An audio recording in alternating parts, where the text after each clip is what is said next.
World War II, Japan had a massive military that was powerful enough to conquer a large chunk of Asia. They were able to send planes across the ocean to attack the United States in Hawaii. The US fought back and ended up defeating Japan, requiring them to write a new constitution that would dramatically limit their ability to have a military. The US then sent tens of thousands of troops to occupy Japan, using it as a way to project power and wage conflict in Asia. Japan and the US went from enemies to close allies, and for the last 70 years, Japan has relied on the US presence for their security. This has been the status quo. But now, things are changing. In recent years, China has risen as a global power and has started behaving more aggressively in the region. Coupled with North Korea's unpredictable threats and Russia's invasion of Ukraine, Japan is now more worried about its security.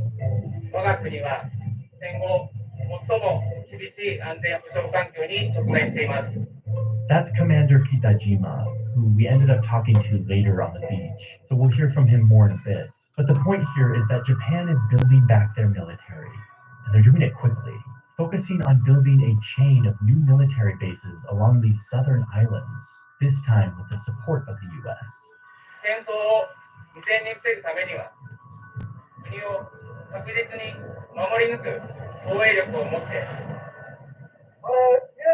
Back on the base, the water break is over, and it's time for me to learn how to fight. One of the basic training that do for all of their soldiers is martial arts. It is a mix of karate and judo and a bunch of other Japanese martial arts that they've been doing for a very long time, mixed with some of the stuff they learned from the US Marines. The commander just came up and told me that it's a deep part of how they've always trained their soldiers. And he said he is sharing some of the soul of Japan with me, which felt very touching and cool. So, have a good day. Okay, back to it. Given my extreme lack of martial arts experience, I've been paired up with a buddy to help me out.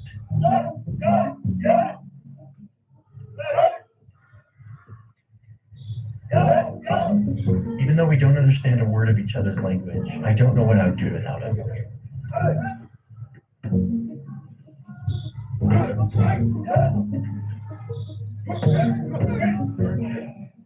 He continued to watch my every move, making me refine every punch, every kick, and I was getting better. I got it.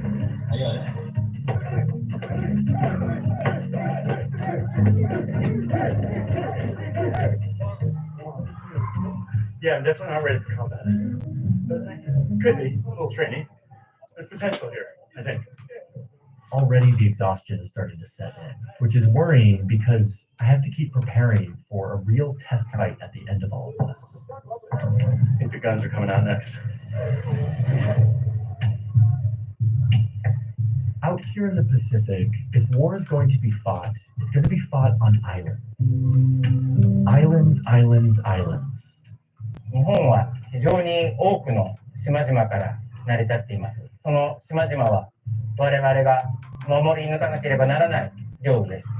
And there's one island in particular that is just 100 or so kilometers from Japan's territory, and that China has vowed to make a part of their country, even if by force. This is currently thought of as the most likely place for conflict to break out between the United States and China.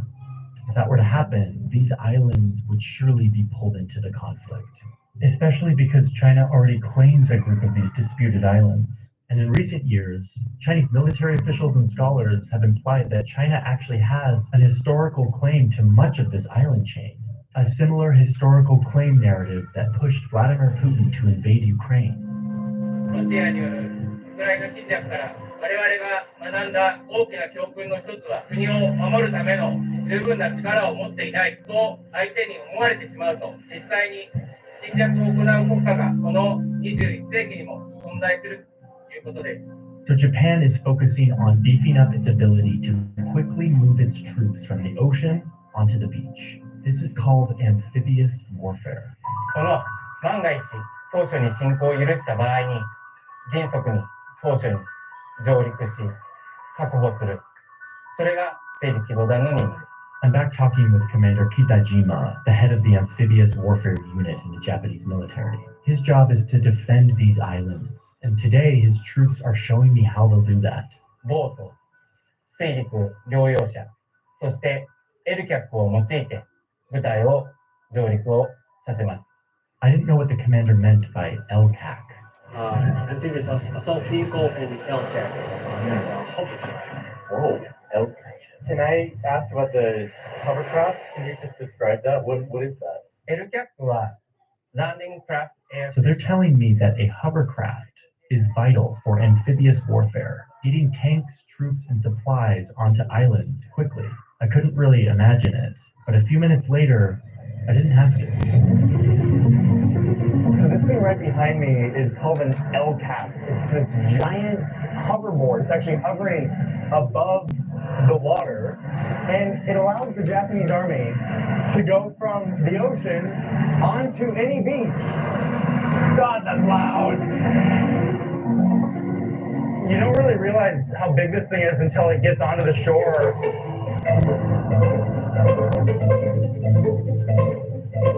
I mean, this thing is massive. Look at this. You see that it's full of these tanks? It's full of a bunch of soldiers. It's got Humvees. The thing's freaking huge. And it allows the Japanese army to come onto an island very quickly. Like, you saw how quickly it just, like, ramped on to this sand. I mean, do you see that tank? That's a giant, like, huge tank that was just on that hovercraft. The US Marines train with these Japanese soldiers, sharing their wisdom on amphibious warfare to prepare the Japanese army to defend their islands. それまでは南西諸島はいわば防衛上の空白地域となっていました。南西諸島における部隊配備は我々の、南西諸島を守り抜くという決意の表れです。And before we get back to my training, I want to take you to one of these islands, one that is crucial to Japan's new strategy.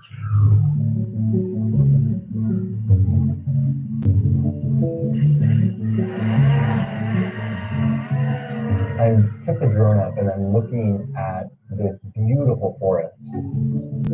Once you see it from the air, you realize just how expansive and green this is. This forest was actually recently deemed a UNESCO World Heritage Site because it's brimming with all of this unique plant and animal life. And yet, right here, cut into this forest, is a new military base, right on top of this hill.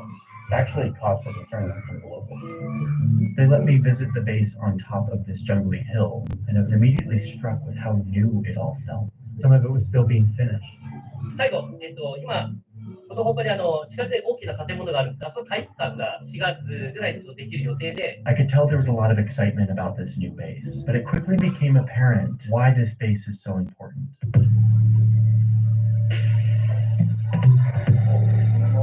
Right now I'm watching these trucks turn into missile launchers. This gives Japan the ability to shoot down aircraft.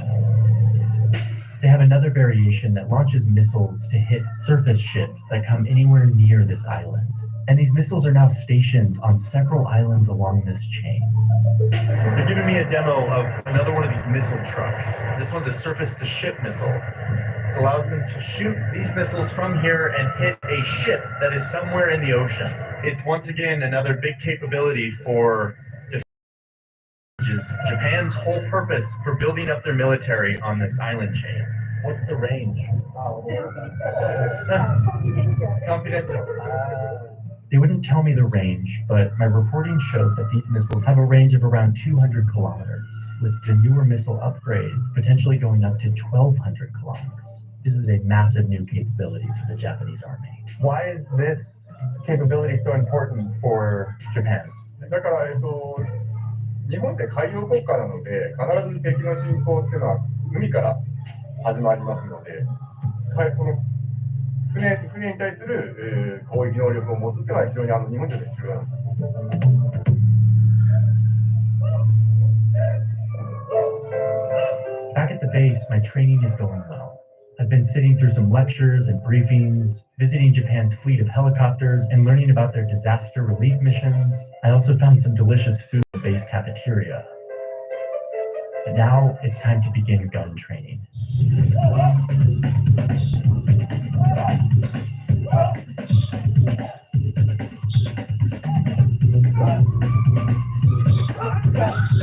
Freaking exhausted. I think because this camo is also like incredibly thick.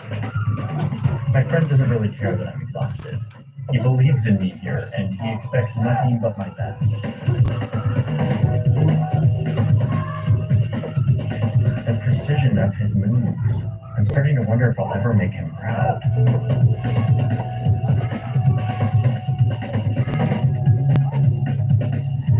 Then finally, I do. Feels good. Feels good. Yeah. Yeah.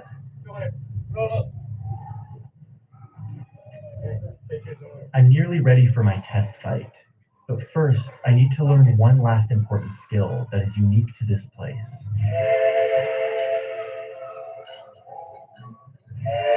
Perhaps the most important of these islands is Okinawa.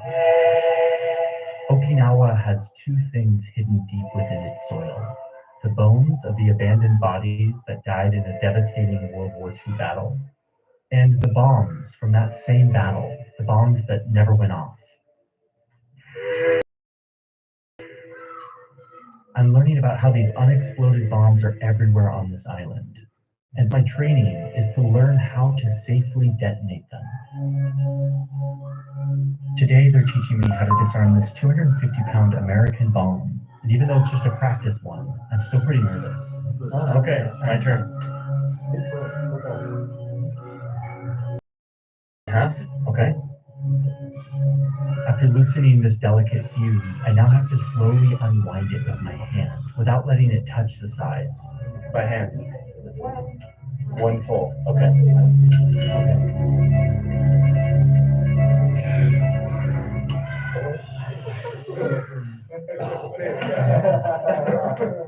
Okay. Okay. So, with some practice, I'm getting steadier.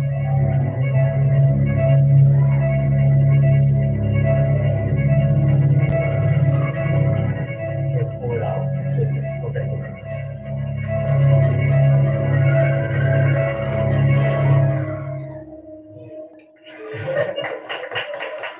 Oh my God! Wow, that's scary what you guys do. That is. War is not theoretical for the people here. The death toll of the Battle of Okinawa is comparable to that of the dropping of the atomic bomb. The horror of those 82 days still lives on here, not only in the memories of the people, but also in this bomb-filled soil. All of this new military buildup is meant to prevent a repeat of this kind of war, to deter it. But deterring conflict by militarizing has a mixed record of actually stopping a war and not provoking it. There is no clear answer, and that tension is now always present down here.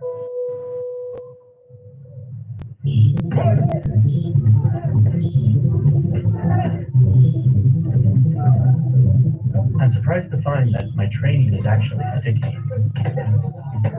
It's finally time for the last test, a fight where I'm going to defend myself using all of the skills I've learned. We're putting on a jock strap now. I don't know if not really sure what that entails. Like, what could this be for? I'm surrounded by 4 guys who will run at me randomly, and my job is to defend myself using what I've learned. I feel like I need to really step up to the plate and be a fighter. First with just my hands and feet, and then a weapon. Let's see how this goes. Okay, let's see. Let's see if I've done my training. Here we go.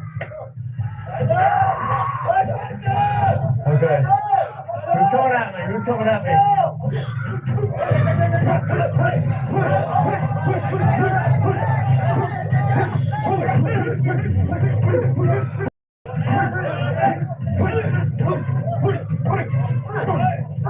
My training definitely has paid off, but what I didn't expect is how exhausting this is. It's primal and full of adrenaline, and every muscle in my body is firing as I fight back, pushing back against all of this heavy armor I have on.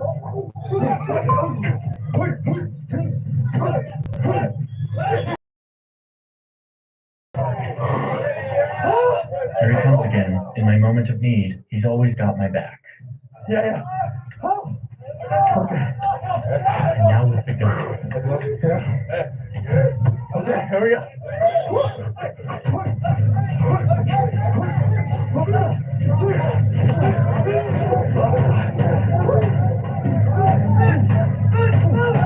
But now I'm totally out of gas. I have nothing left. I've never been more tired in my entire life. Here we go.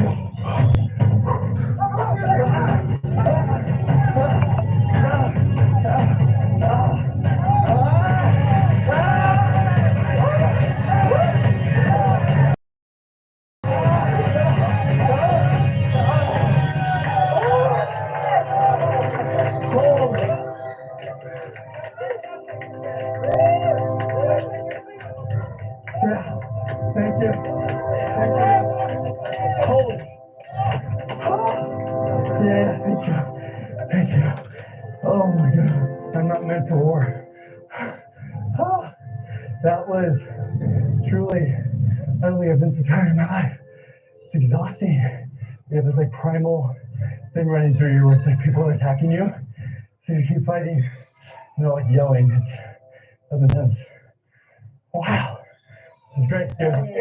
Thanks, guys. Thank you. You guys are tough. It was time to go. So after a group photo, I said goodbye to these soldiers who let me train with them. It was time to head to the towns and villages to talk to the locals about how they feel about all of this. I know that Japan is transitioning to being a country that once again has its own military. It's doubling its defense budget. It's building all of these bases on these islands. And I'm trying to understand from a local perspective how locals are feeling about the fact that Japan is growing its army once again. It's a very, sensitive area. In March 1945, when the US was closing in on Japan, they had to go through the island of Okinawa. The Japanese army was losing this war, and in an effort to make it as grueling as possible, the Japanese military armed the civilians on this island, preparing their soldiers to fight until the very end. This turned the people on this island into a kind of wall, a sacrifice that would hopefully keep the Americans from invading the mainland. American troops landed here on April 1st, 1945. My grandfather was 18 years old at the time and was one of the first Americans to hit the beach before the horror started. It was Japan's final hour, and in incredibly furious combat, enemy soldiers had to be destroyed cave by cave and one by one. A quarter of all civilians were killed in this battle. The bloodshed was unimaginable. Over 240,000 people dead in total, leading the US to conclude that dropping 2 atom bombs on Japan was a better choice than continuing with this bloody island warfare. After the war, many of the dead on Okinawa were never recovered. This is Mr. Takamatsu. He's a local Okinawan who's dedicated himself to searching the island, looking for bones. The bones of the people who died in the Battle of Okinawa. He tries to get their DNA tested so he could return it to the families of the dead. Today, he's looking for bones in this cave that served as a bomb shelter.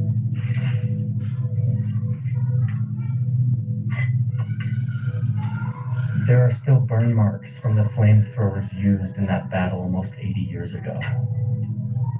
He says the cave was full of the bones of women and children hiding during the fighting. 戦争で亡くなった人のこの骨を家族に返したいと思ってます。As he searches, he prays for peace. すみません。沖縄の戦争の被害を世界中に伝えることができると思います。そのため、外国からの記者に皆さんの姿を見せることを許してください。To Okinawans, the remains of the dead are sacred. They still have life. So even here, 80 years later, this soil is still haunted by the horrific realities of war. まだ戦争の遺骨が残っているのに、また戦争を始めようとするっていうのはとっても愚かだと思います。今度は私たちが遺骨になってしまいます。それを許すわけにはいきません。This trauma still remains in this soil, with the bombs and the bones, the loss. そしたら私たちは生き残ることはできません。自衛隊の命を守りたいと思っているからです。戦争になったら真っ先に死ぬのは戦争を決めた政治家ではありません。自衛隊の隊員たちです。Back on the island of Amami Oshima, the community is split about the arrival of the military onto their little pristine island.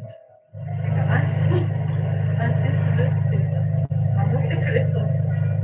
守る面においてはいいと思います。いいことかなと思います。どうなんですかね。ちょっと私なんか難しい問題にはなりますよね、それはね。何が安全って言われたら、ちょっと。On one hand, this base up on the hill is there to protect the people of Japan against an increasingly aggressive neighbor. Plus, the people here told me that the soldiers are very kind, in addition to providing much needed economic benefit to local businesses. 実際それはありましたね、経済効果は。やっぱ来て全然助かっている面もありますけど。But nearly every local I talked to had pieced together the deadly logic of military calculations, like the one Japan is making here. まあ、なんかな、攻撃されるんじゃないかなと思います。まあ、先に攻撃されちゃうんじゃないという気持ちはあります、本当に。基地があるのは絶対狙われる前提でみんな住んでるし、視力でもやっぱりね、一応基地があるということは一番狙われやすいですよね。その時やっぱり島民が犠牲になるっていうのはありますよね。Could this be considered a target for an enemy now that there's missiles here? 軍事的に考えると、この地域がミサイルで襲われても、地域の住民に対する被害はほとんどないとは思うんですけども、住んでるんです。捨てないで、ちゃんと考えてほしい。国に欲しい外国からすれば、必ず狙われます。沖縄は今、再び戦場になろうとしています。The new base is changing the island, not only because of the threat of war, but also because the base sits atop this hill, surrounded by the UNESCO World Heritage Forest, brimming with unique and endangered plants and animals. そういうところをこう、なんていうか、すごい安心で破壊しながら、戦争の準備をするっていうのは、本当に私はせない、ありえないですね。I hiked through this forest with some locals. The base was built. This delicate ecosystem has been damaged and towards the military presence. 特に自衛隊に対して、陸人に対しての批判的な意見っていうのは、私、ここに来てもう1年半経つんですけど、一度もないです。毎朝こう、自衛隊の車とか、ミサイルみたいなのとかと、こう、車両と通り、なんていうか、見るんですよ、本当に。見るんだけど、その度にやっぱり血が凍りますね。The people down here live with the memory of what their geography has turned them into, the front line of defense for any invading army. 私たちこんな小さな島に住んで、移動する手段は飛行機と船しかないんですよ。で、そこを一緒にこう、なんていうか、そういう使い方をされて、そこが爆撃されたら私たちどうしたらいいですか？私たちどうやってこの島から避難したらいいですか？Trauma is there. That experience, it stays there. Memory is still there 8 years ago. Doesn't change at all. 昔から沖縄もそうされてきちゃったんですし、もう一番先に犠牲になっちゃうんだったら南西諸島ですよね。沖縄、その次は奄美大島。また同じことを繰り返す気がという気がしなくもないですね。仕方ないっていうのはありますね。These conversations came with so much internal emotional conflict. Do you feel safer because of that deterrent? That's one is yes and no. まあ両方ですよね。守ってはくれるかもしれないけれども、でもこちらの方が攻められるっていう可能性は高いですよね。いいっていうよりは必要っていうことですよね。いいとか悪いとかっていうよりは、ください。ごめんなさい。いや、ありがとうございます。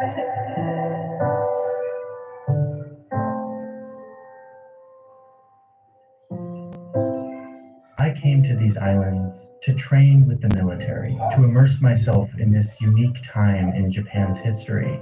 But what I found when I got here was a much more complicated and emotional story than I had anticipated. Not just because of Japan's complicated relationship with its military, but specifically because how that history has been borne by the people who live on these islands. The human wall that protected the country and might have to do so again. The people who live among the undetonated bombs and the abandoned bones that have little hope of ever being recognized. The people who are now caught carrying the psychological weight of wondering if these new bases make them a target, or if without them, they will be left without protection. War and conflict make these questions unknowable. All we can do is wait.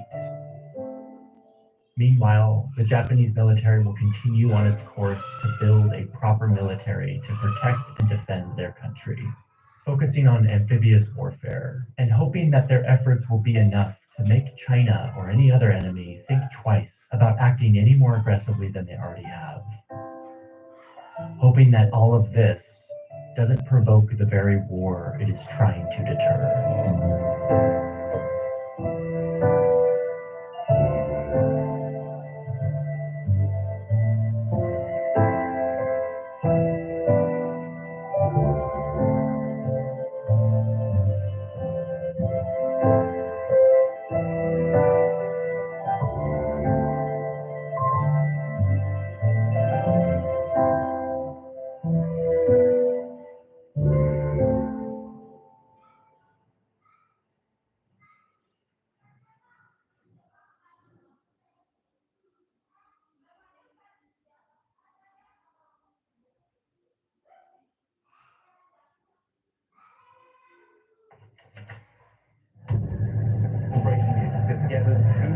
They could attack a commercial ship and could block the strait up for weeks, if not months. There is a part of the world that everyone is keeping an eye on right now. The joint military strikes was a response to nearly 2 months of attacks by the Iran-backed Houthi movement on cargo ships in the Red Sea. It is becoming more and more important for the global rivalries and tensions that are heating up on our globe right now. It is this choke point in the Red Sea. It's pretty small, it's a few dozen kilometers wide, but through this little choke point flows a lot of important things. The internet, millions of barrels of oil per day, 30% of all container ships that connect global markets. And this choke point is surrounded by unstable situations, countries that are in civil wars, rebel militias, proxy wars, unstable governments, failed states, and pirates.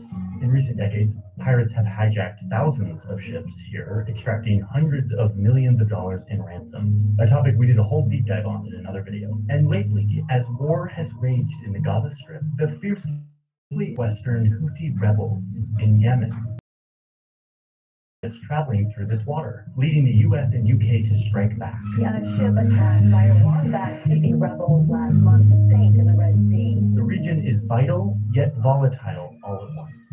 And yet, in the middle of all of this is this one beacon of stability, a little piece of land that is easy to miss, but that is more important than you might think. It is the country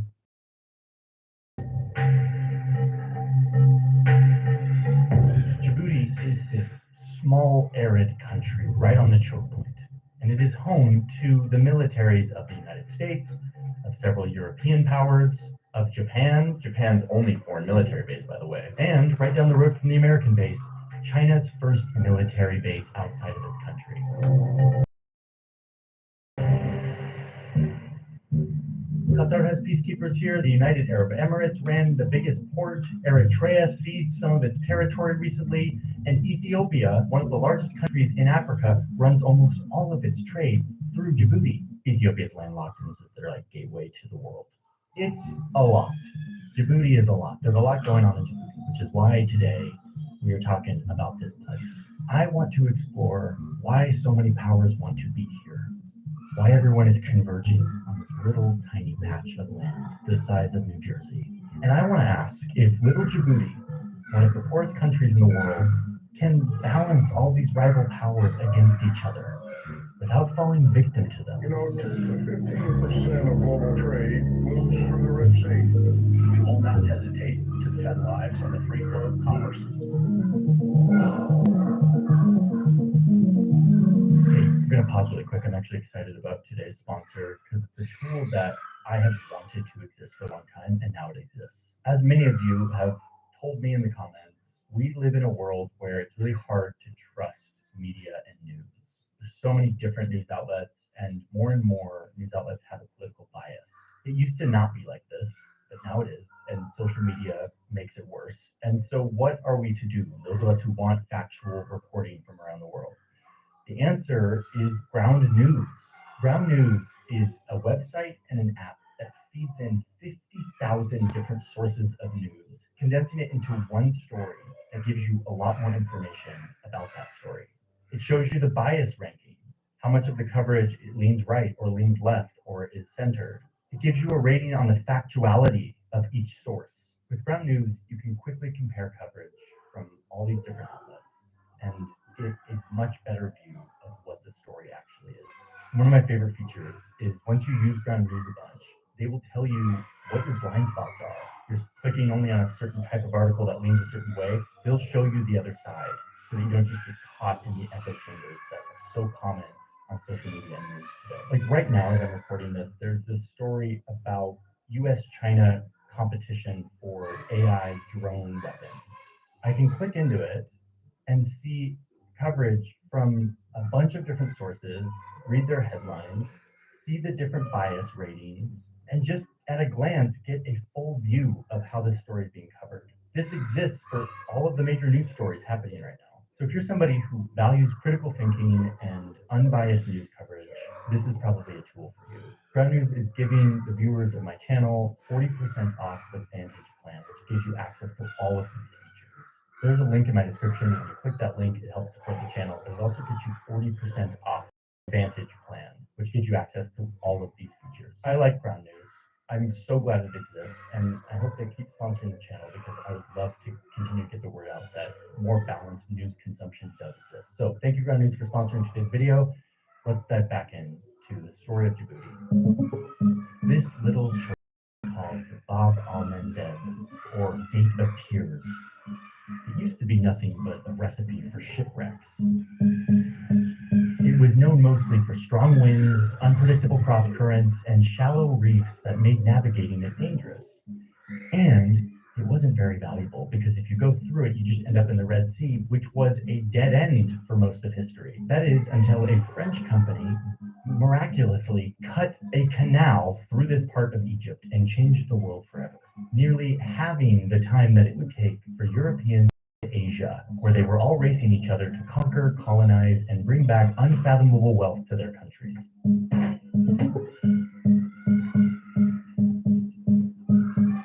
The Suez Canal was a massive upgrade to this hunt for resources. Was this video kind of an excuse for me to buy these really old, beautiful books about the Suez Canal? Yes, it was.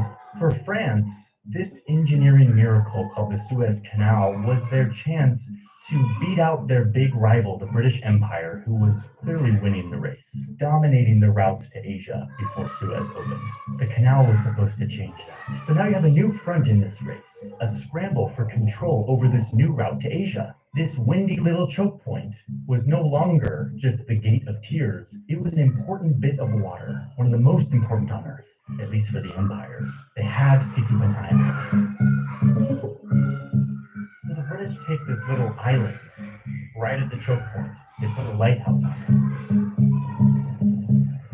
They also take control of a port just south of the choke point. The Italians then show up and purchase this bit of coastline from local sultans, eventually taking over this whole stretch of coast called Eritrea. And the French would start fixating on this strip of sparsely populated coast right on the banks of the choke point, the land that would become Djibouti. The sultans here told the French that yes, they could have a bit of this newly strategic land in exchange for protection. The locals here knew what was going on. The great empires were all scrambling and racing and they were going to use their prime real estate to get what they wanted, to leverage the situation.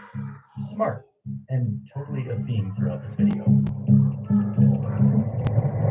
So the French set up their colony. They call it Côte Française des Somalie, or French Somaliland. This choke point would become a key base for projecting power and refueling on their way to carve up and plunder Asia. France would hold on to their little colonial invention for a long time. Even as the world would decolonize after World War II, France held on to this strategic colony along the choke point. Until eventually, the locals rose up, there were protests, they clashed with the local authorities, and it led to an independence vote. And in 1977, Djibouti became a new country.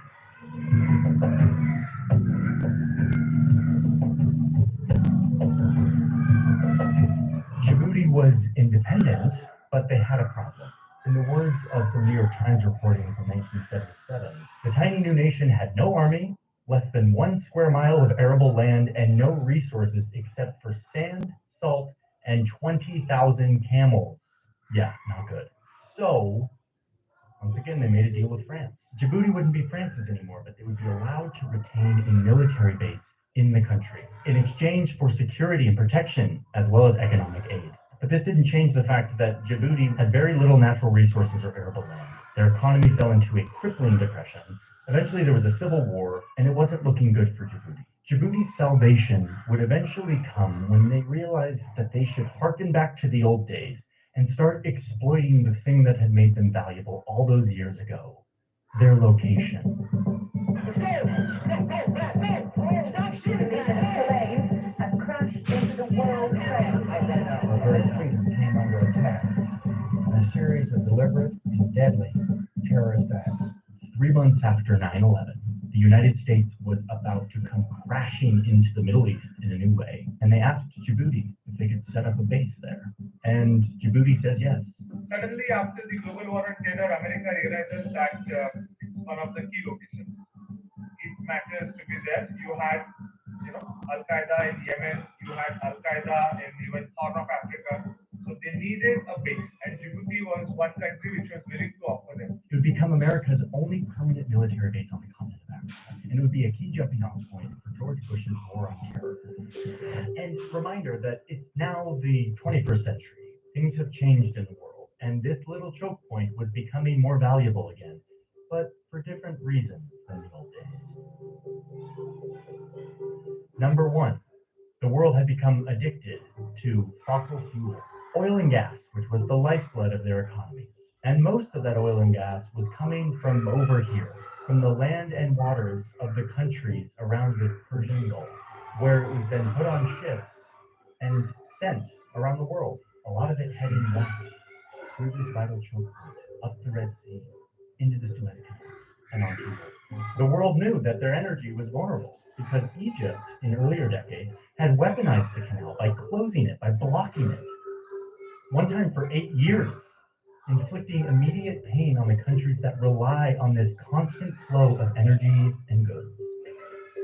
By the way, semi-side note, this flow of energy becomes even more important when Europe almost entirely cuts ties with Russian natural gas after Russia invaded Ukraine in 2022. They have to get more natural gas from this region. Qatar was not sad about that. Anyway, we're getting off topic. Europe needs this route to stay stable. They need these little dots to keep flowing. So that's one reason that the choke point has become more vital than ever. The other reason is China. China rose to become a manufacturing superpower. They make a lot of stuff and they send it to the West. And a lot of that comes through this choke point.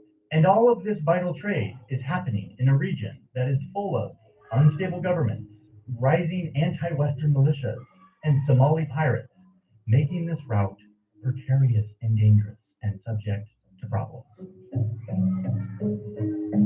So Djibouti has become this vital place here at the choke point, an incredibly important strategic location in a sea of turmoil. Okay, but there's more. In addition to all of this global economy importance, there's also regional importance to Djibouti. Notice Djibouti's neighbor, Ethiopia, the second most populous country in Africa, and It is not good to be a big country that is landlocked, because the water is where we trade. So, Djibouti is the gateway to Ethiopia's millions of people to trade with the world. 95% of Ethiopia's trade passes through Djibouti. So Djibouti, this colonial creation from France in the 1880s, is now, once again, an important place on the map. It's become, once again, a highly strategic location. And when there are highly strategic locations, superpowers start moving in. In 2011, Djibouti approved Japan, a pacifist, sort of non-military country, to open a military base on Djibouti, their one and only foreign military base. Then you have Italy, who set up a military base here in 2013. Spain and Germany also have military presence here. They are not permanently hosted with a base, they're actually hosted by France. And the soldiers live in these hotels permanently. Okay, that's not weird at all. But yeah, as you can see, the great powers are back. They're back in Djibouti like the old days. Not to compete with one another, but to all band together to police this vital choke point so that the global economy that has brought prosperity to all of us can stay stable, everything keeps flowing, everyone is happy. And this solved a big problem for Djibouti, who again, didn't have a big industry or any kind of resource. They make a lot of money off of these leases to foreign countries, which has helped build their economy. And like the old days, when one side shows up, the rival won't be far behind. China has agreed to set up a support base in Djibouti. So the Chinese base is right here, and they're going to be watching us as we're watching them. In 2016, Djibouti announces that they've been talking to China and that they've agreed to give them land to open their own military base, which was built and opened right down the road from the American base in 2017. So China says they're there because of pirates. Pirates have been wreaking havoc in this area, so they're there to stabilize their economic interests because of pirates. But as we discovered in our deep dive on pirates, by 2017, the pirate issue was basically over. There was almost no hijackings in this region. Look at this graph. Oh, and the Chinese base has this big, deep pier that is like large enough to handle an aircraft carrier and nuclear submarines. So this isn't about pirates. China also did the most China thing when they moved in here, which was instead of just building a base, they also came with all of these big ticket infrastructure projects as like gifts to win the favor of the locals. We're talking railway, pipeline, port, all very expensive, all putting Djibouti into a lot of debt to China. They're doing this all over Africa, which we talk about in another deep dive video we did on the topic, mapping all of China's giant infrastructure projects in Africa and what that means. And a lot of shout outs to other videos today, huh? So Djibouti is now the only place on earth where the United States and China, these two rivals, have military bases right next to each other. And so far, everyone's been playing nice. There's been no shenanigans, other than both sides accusing each other of spying on each other constantly. Oh, and there was the lasers. The US says that China was pointing lasers into the eyes of pilots while they were taking off, which, like, if they really did that, that's just like, why would you do that? Like, why did you do that? Don't do that. Okay, but Djibouti doesn't let every country in.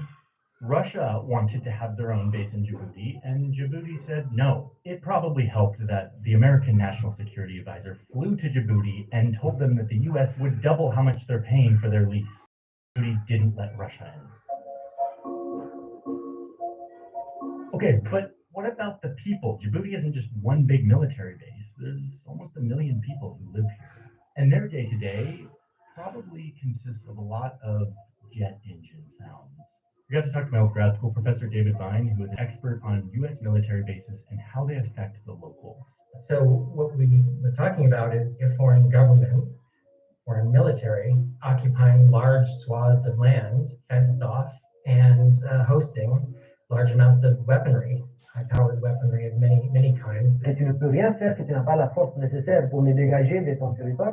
Là, c'est un risque pour la souveraineté et pour le peuple. Because these bases are so close to like the big city, there have been accidents, especially with drones.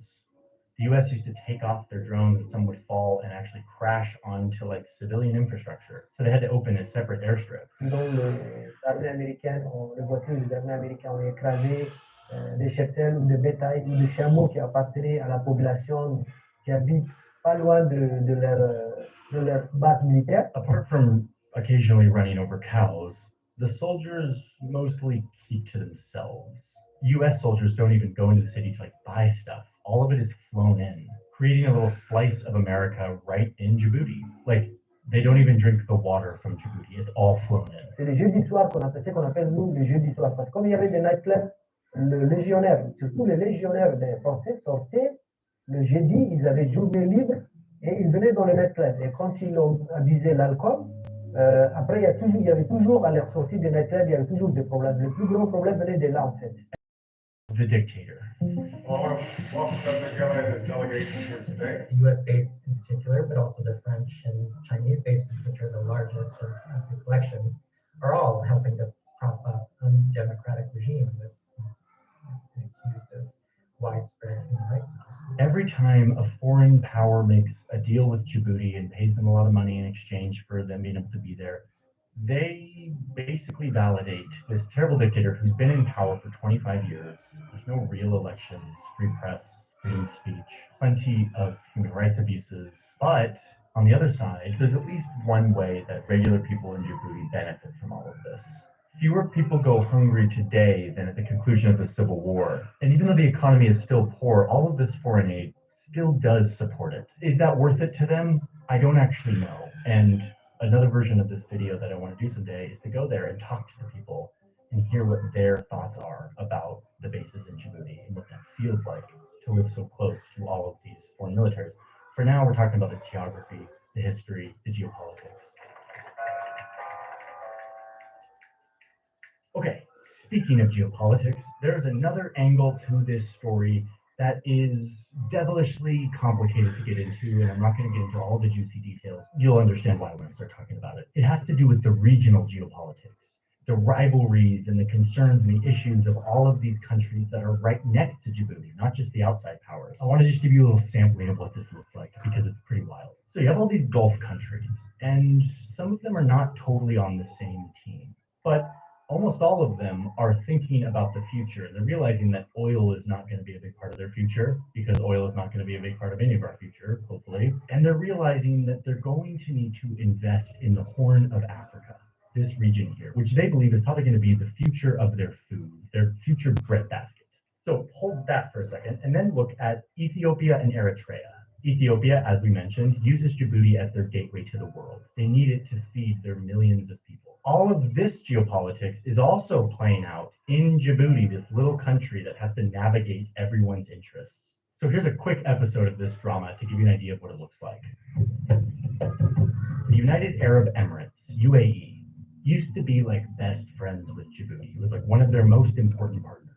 The UAE built and owned this giant port that basically runs Djibouti's entire economy. But then the UAE got really close to Djibouti's neighbor and kind of enemy, Eritrea. This was very worrisome because Djibouti doesn't want Eritrea to become the new Djibouti. They're a mortal threat.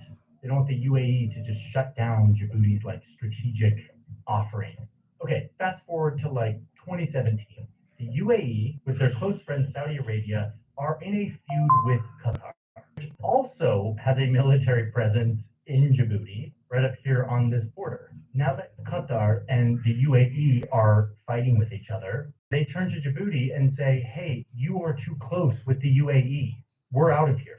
Qatar takes their soldiers out of this border area, and right away, Eritrea takes some of this land from Djibouti. This may seem like some petty border skirmishes, but remember where we are here. This is the vital choke point. Bab al-Mandeb. Every inch of land matters.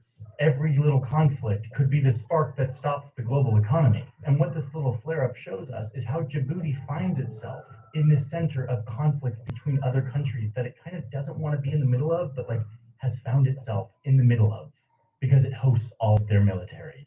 But wait, there's more. Djibouti is actually really good at this. They know how to play the game and to play all these powers off of each other, and we'll see what happens next. So they're kind of beholden to the UAE. UAE has way too much leverage over them. So finally it all comes to a head and they kick the UAE out from this really vital port. And they give a massive chunk of it to, wait for it, China, the new arrival to Djibouti that no one wants to mess with. They now have the port. And Djibouti is now on their side, and the UAE can't do anything about it. Djibouti saved itself from one power by leasing a bigger power. Do you see how this works? Do you see what game they're playing here? So that is why this tiny country in East Africa is so important. It's kind of the definition of geopolitics, politics happening because of geography. To project legitimacy, this choke point is only going to become more important day by day. We're seeing it happen. I mean, like right now as I'm filming this, the Houthi rebels are like potentially cutting internet cables in this choke point. 3 crew members have been killed in a Houthi. The first death since Houthi rebels began attacking shipping in Red Sea. After months of bombs to punish the West for supporting the IDF war in Gaza. I mean, it's this kind of threat that Djibouti was set up to handle. That is why all these foreign militaries are here. And yet, for me, there is a subtler threat that is emerging here, which you can see when you just look at this map of bases. Djibouti hosts rival countries during a time when we are transitioning away from a rules-based order where all the great powers have an incentive to work together under one system that is dominated by the United States, that deeply benefits the United States and its allies, but that works because the United States imposes and protects those rules. Those rules are being challenged. And what is emerging is a system that is messier, more disruptive to these reliable rules that have kept everything stable, kept the United States on top. And unfortunately, we know all too well what happens when great powers start competing with each other more and more over vital resources and vital geographies. In fact, most of the history of war is what happens when great powers are competing with each other. It's ugly, it's messy, it's violent. It provokes a zero-sum way of thinking, competition, racing to secure and control and exploit vital geographies that lead into the most important waterway on the planet. As this rivalry heats up, Djibouti's role is going to become more complex. Its government will continue to do what it's done, playing the big powers off each other, exploiting its great real estate to benefit itself. But I believe that there comes a point in every escalating conflict where you kind of have to choose sides. I want Djibouti to continue to embody the positive sum thinking that has kept the world relatively stable these last 70 years. But it's definitely playing a delicate balancing act, and there's a chance that it could stumble. So, as you all know, I will be keeping an eye on the global order as well as Djibouti to try to see where this is going, to see if the great powers can continue to cooperate and compete and cooperate, or if we're heading back into the old days where competition threatens to rip the world apart. I don't think it's inevitable, but it's going to take effort to avoid it.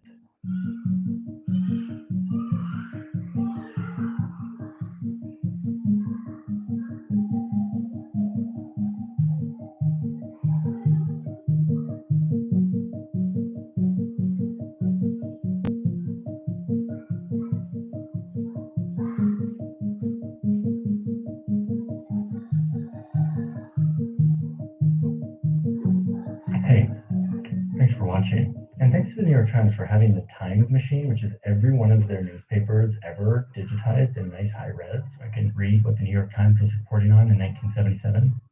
Love it. For those who don't know, we have a new channel called Search Party, which is coverage from my old colleague, Sam Ellis, who was the creator of Vox Atlas. He now has his own channel that we started together. Search Party is geopolitics and global sports, publishes every couple of weeks, is really good stuff. If you like the stuff on this channel, probably like this stuff. Let's say a giant thank you to the newsroom members. We have a couple thousand contributors on Patreon that allow us to do independent journalism in a rigorous way here on YouTube. I'm very grateful to them, and for those who sign up, you get a behind-the-scenes vlog, which is a behind-the-scenes of how we make what we make, access to my scripts, and you get the warm, fuzzy feeling of supporting independent journalism. I've got a pretty exciting project I've been working on since like August.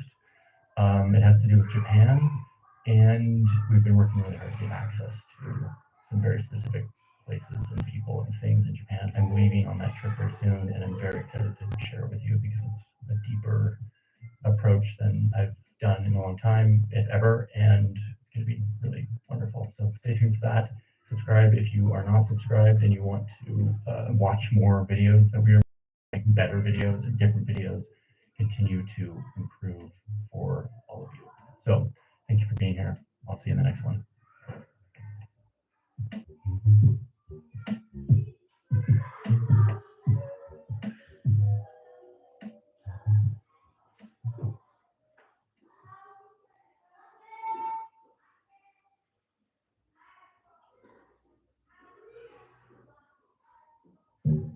Along the banks of the most important waterway on Earth sits the country of Yemen, a place that was two countries for decades, until the year 1990, when it was unified into one.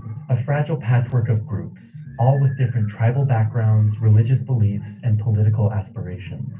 The story I want to tell starts in the 90s, when one group forms up in the northern mountains of Yemen. It started by a group of religious Yemenis who called themselves the Believing Youth, who were members of a Shiite Muslim sect called the Zaidi. Zaidi Muslims used to be the majority when the country was split in two, but in the new unified Yemen, they became a minority and felt neglected and discriminated against. At first, the group focuses on rebuilding the Zaidi religious identity, hosting summer camps for young men and offering religious education. But in the late 1990s, the group starts to change in important ways. A member of Yemen's parliament resigns in protest and joins the Believing Youth. He felt that the government of Yemen is corrupt and far too influenced to the north, Saudi Arabia. Al-Houthi blamed outside influence for many of the country's problems. So as he leaves the government, Al-Houthi uses his wealth and family connections in the Zaidi community to become the leader of the Believing Youth. He wants an Islamic revolution, modeled after the one in Iran, one that kicks out any foreign influence and restores Islamic values. With Al-Houthi's influence, this group of young men in the mountainous region of Yemen starts to change. They begin protesting Yemen's president, Ali Abdullah Saleh. Soon they start taking up weapons, taking over territory, and eventually setting up their own security checkpoints in their region. The Believing Youth are starting to look a lot less like a summer camp and a lot more like a militia, like a rebellion. President Saleh, who had previously supported the Believing Youth, is starting to get worried. And then in 2001, the entire Middle East would change forever. After 9/11, the US launches a war on terror. They ask President Saleh for help, and he cooperates, taking military aid and allowing American special forces to operate inside Yemen, where the terrorist group Al-Qaeda has a presence. 18 months later, the US presence in the region would balloon even more when the American military invades and occupies Iraq. For Al-Houthi and his group of young men, this crosses a red line and deeply radicalizes the movement. Al-Houthi criticizes the president publicly for pandering to what he sees as American imperialism in Muslim lands, and many in Yemen agree, joining the movement and bolstering their numbers. Al-Houthi adopts the violent slogan that sits on the flag of his movement to this day: God is great, death to America, death to Israel, curse on the Jews, victory to Islam. President Saleh feels threatened by the growth of this increasingly radical movement that is taking control of territory in the north. He issues an arrest warrant and a bounty for Al-Houthi and brutally cracks down on their protests. In response, the Believing Youth launch an armed rebellion in the north of Yemen, leading to counterattacks by the Yemeni military. Shortly after the fighting begins, Al-Houthi is killed in a cave in the north. The rebels he leaves behind fight on with new conviction, and the world would know them by the name of their martyr, a symbol of imperial resistance that would soon be firing rockets at Israel and hijacking cargo ships in the Red Sea.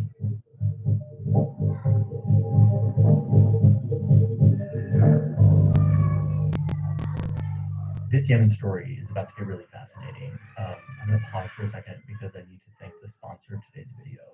Sponsors are how we're able to do our journalism here on YouTube, so thank you Incogni for sponsoring today's video. I've been using Incogni for about 18 months now, and it has really changed my digital life. Most of us don't know that our information, our name, our date of birth, our address, our browser history is a commodity. It is bought and sold on a data market where data brokers make a lot of money selling our information to corporations or insurance companies that want to profit off of us. They have the right to do that, and yet we also have the right to request that our information be taken off of those lists. Of these lists, and they don't make it easy for you to take your name off. And that is why Incogni exists. You sign up for Incogni and you give them permission to act on your behalf, to go request that your information be taken off of these lists. And it's not like there's like 5 lists. There are, in my case, Incogni found like hundreds of lists that my name is on. Incogni shows you the lists that they found your information on, and then they start the process of taking your information off. And you get to watch while they do all the work. Month after month, Incogni is working for me to keep my privacy and my data safe, which is a really good feeling. So that's Incogni. I'm really glad they exist. I'm really glad they've come to sponsor a video because I started using their service and I am very happy with it. So there's a link in my description. It is incogni.com/Johnny Harris. Click the link, it helps support the channel, and use the code Johnny Harris, and you will get 60% off the yearly plan of Incogni. Use that code so they know it came from this ad read. That is very helpful to me. So yeah, you can try it out, get a big discount, and see if Incogni helps protect your privacy while also reducing the amount of junk mail and robocalls that you get. Thank you, Incogni, for sponsoring today's video. With that, let's dive back into Yemen. By 2004, the Houthis have morphed into a full-blown rebellion, fighting against Yemen's government from their northern strongholds. They know this land well, and they have local support, allowing them to fight a guerrilla campaign against the government forces, blending in with civilians, hiding in mountains and caves, and allowing them to resist the much better equipped Yemeni army. As the conflict turns more violent, more tribes in the region would feel that the military is being overly brutal, leading them to join the Houthis.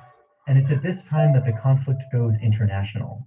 The Houthis say that Saudi Arabia is letting the government of Yemen position troops right across this border, so they invade into Saudi Arabia, killing Saudi soldiers and taking hostages. This pulls Saudi Arabia into the conflict as they respond with airstrikes and troops and push the Houthis out of their territory, punishing them for this invasion. Now, over here, Iran is watching this war, and they see an opportunity. The Houthis are now fighting directly against their biggest rival, Saudi Arabia. So they start secretly sending weapons to the Houthis. At least that's what Saudi Arabia claims, saying that they intercepted an Iranian ship filled with weapons and military trainers on their way to the Houthis. It looks like Iran is directly supporting the Houthis now, though how much support they provide behind the scenes will always be intentionally unclear. As the conflict between the Houthis and the government continues in the north, Saudi Arabia has been fighting their own war on terror against a branch of al-Qaeda operating in Saudi Arabia. Seeing that their days are numbered, this branch of al-Qaeda flees south over the border into Yemen, where they merge their forces with the Yemen branch of al-Qaeda. They create Al-Qaeda in the Arabian Peninsula, or AQAP, one of the most dangerous and well-funded versions of the group to ever exist. The group's goal is to create a strict Islamic state across the whole region, while violently waging holy war against foreigners in Muslim lands. This puts them at odds with both the Yemeni government and the Houthis. The conflict is getting more complicated. Around 2011, the region starts to change in big ways. In one country after another, there's an outpouring of public anger on the streets, demanding change from their government, removing old leaders. This is called the Arab Spring. It's upheaval that spirals the region into hope and chaos.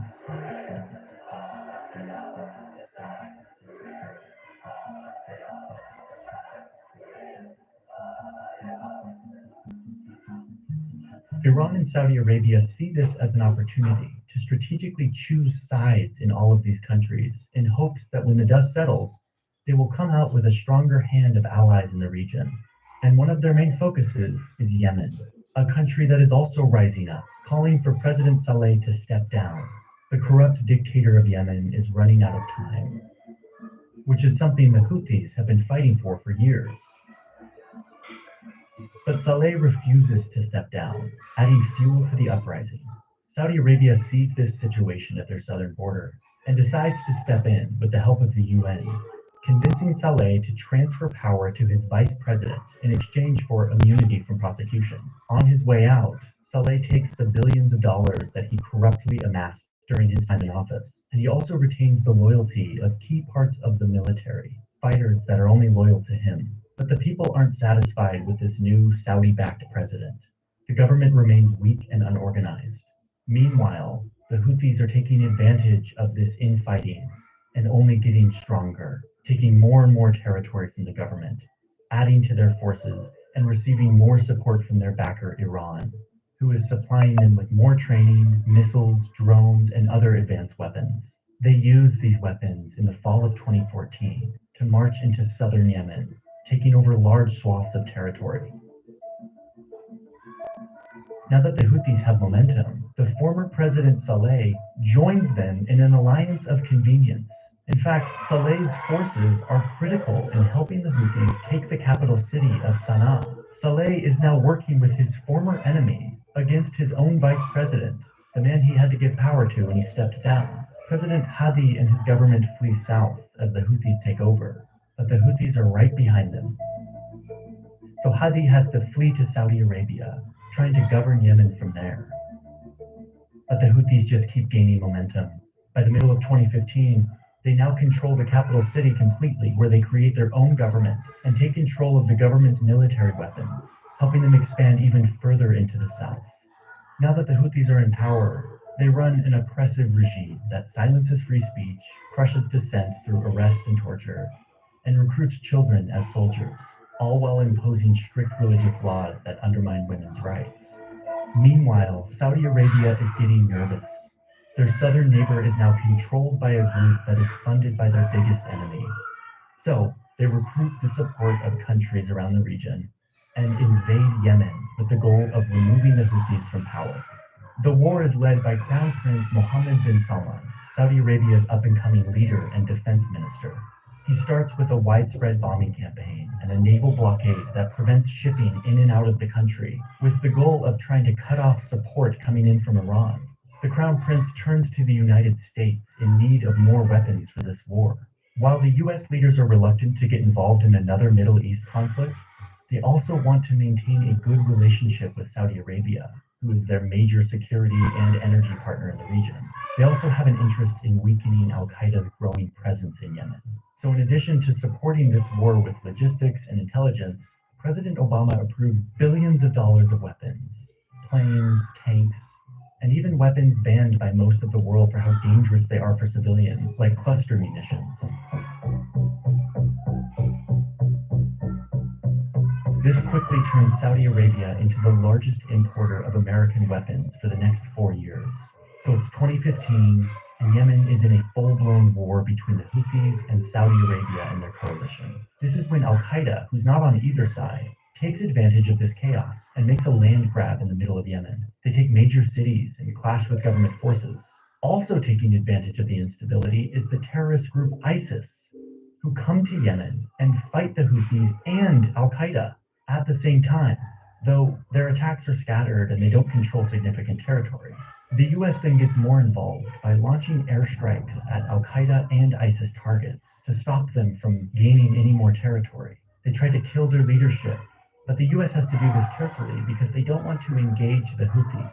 Their fight is with al-Qaeda and ISIS. In May of 2015, the Houthis attack a city just across the border in Saudi Arabia, killing 2 and taking hostages, forcing an airport to shut down. The Crown Prince doesn't take being attacked on his own soil lightly. So over the next 24 hours, the Saudis launch 130 airstrikes in Yemen, hitting homes, schools, and hospitals. Thousands are forced to flee from their home. Hundreds are reported dead, though we'll never know the real death toll. These strikes are almost immediately called war crimes, but the Crown Prince doesn't back down. His coalition then sends in ground troops from the south, pushing back the Houthis and taking back the city of Aden. He's behaving as if he's fighting his greatest enemy, Iran. It's a vicious cycle that is common in proxy wars like this, and it lands the people of Yemen in the worst humanitarian crisis in the world. The international community tries to intervene with diplomatic efforts to stop the fighting, but over the next 6 years, those efforts would fail, and Saudi Arabia would continue its brutal campaign, all using American weapons. The Houthis continue to fight to show the government of Yemen. They aren't just doing Iran's bidding. The war continues to destroy cities and land, and the blockade continues to keep trade out. The Saudis continue to bomb indiscriminately, and with time, 2 million Yemenis are displaced, forced to leave their homes, to flee this violence. 50,000 civilians. From escalating their offensive, they start attacking Saudi Arabia directly with missiles and drones in their capital city and their civilian airports, using weapons that most believe are coming from Iran. In December of 2017, the Saudis and the UAE convinced President Saleh to break his alliance with the Houthis and return to power as president of Yemen.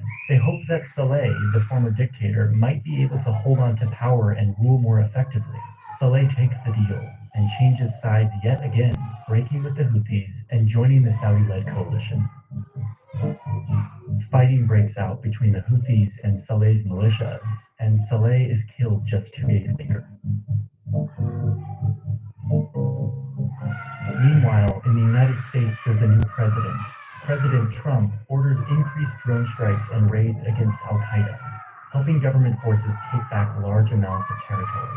Despite the war crimes committed using American weapons, Trump approves more weapons sales to Saudi Arabia to wage this war. And then in 2018, the conflict takes on a new dimension. The UAE, who's a part of the Saudi-led coalition, is starting to lose faith in the direction this war is going. They don't like the current government of Yemen, and they're losing soldiers on the ground. It's damaging their reputation on the world stage. So the UAE leaves the coalition, but they still want to influence who will ultimately control Yemen. So they start backing a new group in the south called the Southern Transitional Council, or STC. This group isn't aligned with the government or the Houthis. They're calling for a separation of the southern part of Yemen. They want their own state. They want their own country. So the UAE starts to withdraw their troops from the south of the country, and the STC separatists start taking control of southern provinces. The Saudi coalition is fracturing, and yet another group is jumping into the fighting, showing just how up for grabs Yemen has become. By the fall of 2019, the war has reached maximum complexity. You've got the Saudi coalition backing the former government of Yemen, mostly relegated to the east of the country. The UAE is now backing this separatist movement in the south, who are fighting against the former government of Yemen. The Houthis, backed by Iran, still maintain majority control of the major cities in the north. Al-Qaeda and its militia allies are still fighting to control small slices of the country, and the US continues to conduct airstrikes against Al-Qaeda and ISIS, while supporting and selling more weapons to the Saudi coalition. Yemen is fracturing further, and if there's any hope for peace, power needs to be consolidated. So Saudi Arabia and the UAE make amends, and then together they convince the government of Yemen and the separatists in the south to form a new coalition to fight against the Houthis together as a united front. But it doesn't stop the Houthis, who are getting really good at fighting and are firing more Iranian missiles and drones into Saudi Arabia, hitting state-owned oil refineries and threatening to drive up oil prices globally. By January 2021, the Houthis, a group started to provide religious summer camps to young men, are now battle-hardened, and they control 70 to 80% of the population of Yemen. Later that year, the UN announces that approximately 20 million of those people are dependent on humanitarian aid for their daily needs. And at this point, the war starts to settle in to an uncomfortable stalemate. In April 2022, the UN brokers a ceasefire, and the fighting stops. Behind the scenes, Saudi Arabia and Iran have been in diplomatic talks, sponsored by China. Regional tensions are cooling, which means that their proxy war in Yemen is also cooling. Saudi Arabia has had enough of the fighting. President Hadi resigns and hands power over to a council meant to govern Yemen and manage the war, and both sides are tired of the fighting. So when that ceasefire is set to expire in October 2022, the conflict mostly stays quiet. even without a new agreement. By 2023, Saudi Arabia and Iran have officially restored their diplomatic relations. Saudi Arabia hoping that this means Iran will stop supporting Houthis to attack their southern border. But the Saudis keep their maritime blockade around the country, making life in Yemen unlivable for millions. But at this point, the heaviest of the fighting on all sides has stopped. But then, in the fall of 2023, the Houthis were back in the news. After the Palestinian group Hamas launches a brutal attack into Israel, the Israeli military invades the Gaza Strip, vowing to destroy Hamas and free the hostages that they took. The campaign leads to tens of thousands of Palestinian civilian deaths, and it provokes a response from Iranian-backed groups all throughout the region. The Houthis are one of those groups. They launch drones and cruise missiles into southern Israel, vowing that their attacks won't stop until the invasion of Gaza stops. And then they start firing their missiles and drones at cargo ships that are traveling through the Red Sea, where 25% of container traffic travels in our global economy. In the days after these missiles start flying, traffic through this Red Sea route declines by 73%. In response, the US and UK shoot down Houthi missiles and drop bombs on Houthi military targets in Yemen, pulling the US and its allies deeper into this enduring conflict. The reason I wanted to tell you the story of this conflict in Yemen, because it represents the vicious cycle present in a lot of proxy wars, where geopolitical rivals use their neighbors as battlefields instead of fighting each other directly. They fund and add fuel to local conflicts, escalating them to the entire country and often to the entire region, leaving violence and power vacuums in their wake, which are then filled by bad actors trying to take advantage of the instability. All of this changes borders, destroys cities, and ruins lives. It's the story of powerful countries and their cynical scramble for influence and power in vulnerable places, leaving behind them a wake of tremendous human suffering.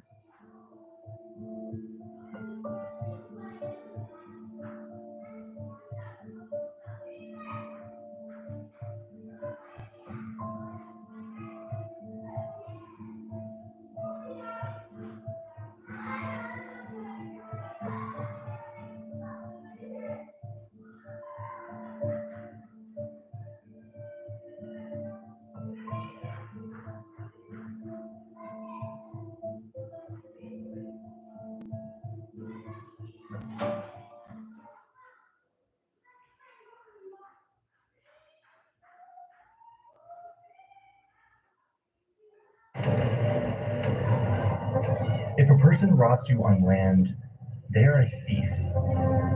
But if they rob you at sea, they're a pirate. Let's say it's 2007, and you're the captain of a cargo ship traveling off the coast of the Horn of Africa. You're transporting wheat from Kenya to Saudi Arabia. When you look out at the ocean and you see these guys, they come at you quickly, just a small speedboat, and soon they're right up against the side of your ship. They're about to throw a ladder to climb up. You run into the ship's citadel or safe room, and you call the Coast Guard. Or maybe you try to spray them with this water hose to scare them away. But it's too late. They've now climbed on board. They're rounding up the crew. They're going to hold you hostage and demand a ransom of millions of dollars for anyone who will pay. The shipping company, your home government, your family, doesn't matter. And if you don't give them the money, you'll be held in captivity, starving, maybe even tortured for days, weeks, months, even years. There's no answer to payment of the ransom within 3 days, then the kidnappers here will sell me to Al-Shabaab. This happened hundreds of times.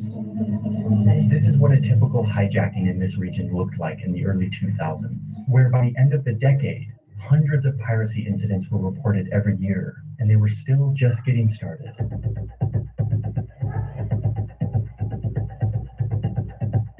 So let me show you how the Horn of Africa became the epicenter of modern-day piracy, and how what started as Somali fishermen defending their waters turned into an organized criminal network.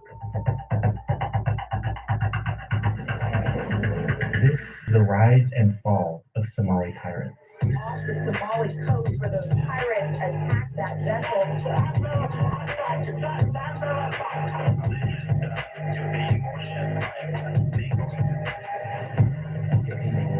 Irrational people. If the fact is against the war, what they are able to do.